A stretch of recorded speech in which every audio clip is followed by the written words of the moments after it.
Good afternoon, YouTube. It is 2:39 in the afternoon on a beautiful Saturday. Today, I would like to actually take some pop shots at Ms. Rachel Maddow today. So it's going to be kind of fun. I don't actually know if Miss Maddow has found my channel yet. I hope someday that she does, because, again, she reminds me a lot of the students I argued with during my time at Evergreen, and so I look forward to arguing with her some more. During her show on 8/19/2011, so that would be yesterday's show, Ms. Maddow brought forth a segment called The Great Flabbergasting. And I enjoyed the segment. I thought it was actually pretty good, and she makes some valid points about the Republicans playing politics with their own ideas. If the president says it, the Republicans hate it, even if it was their idea originally. There was one section of that segment that I thought I would put into context for you, the viewers. If you're a fan of Rachel Maddow, then I encourage you to think about the following points. When she brought up the individual mandate for the healthcare reform law, she said that it was a Republican idea. Yes, it was a Republican idea.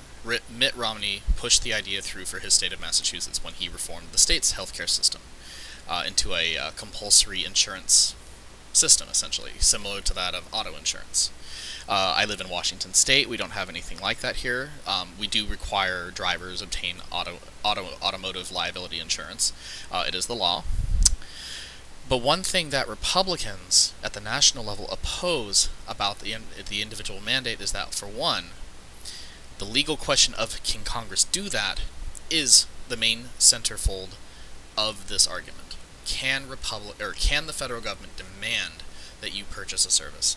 The answer is probably not. And the Supreme Court is going to take up this issue eventually.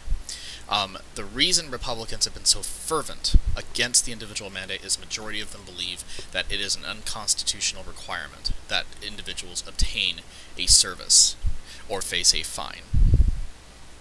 So it's not that Republicans oppose the mandate, it's that Republicans oppose the federal Congress making the mandate.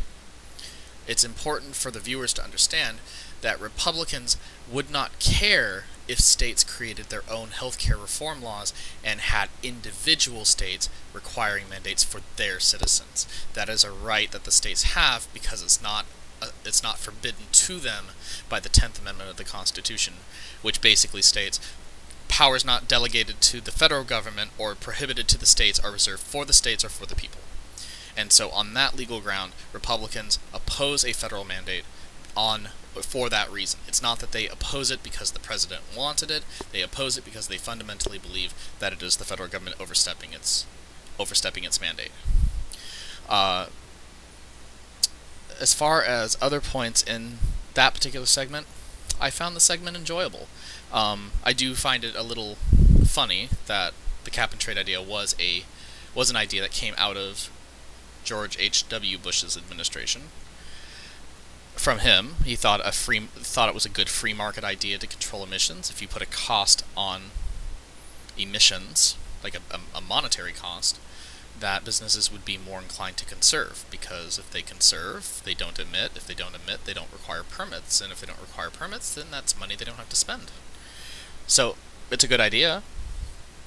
I think also the context I'll put on it now is the economy was not the same in 1990 that it is right now, or that it was in 2008 when the idea was being pushed through a democratically controlled House and Senate.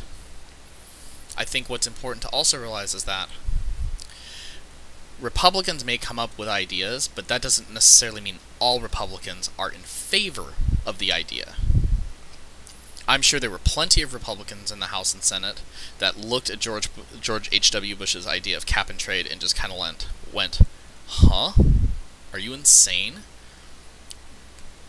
And the critics of the cap and trade program, a lot of economists and others, or more conservative scholars, they make good points about it being a tax on the middle class, in retrospect, because what will happen is, again, companies will be required to, they'll have to raise prices to cover the cost of implementing the program, of buying those permits. So it's important to realize that there are fundamental differences, but even within the Republican circles, you have more moderate Republicans who would favor a cap-and-trade program, because they maybe see environmental issues as a little more important to them, or you may have more conservative Republicans who say no, let the private sector police itself. You don't need to do anything. So there are ideological differences within the Republican Party itself to take into account when understanding that cap and trade, while maybe it came from a Republican mind, doesn't necessarily mean that all Republicans agree with it.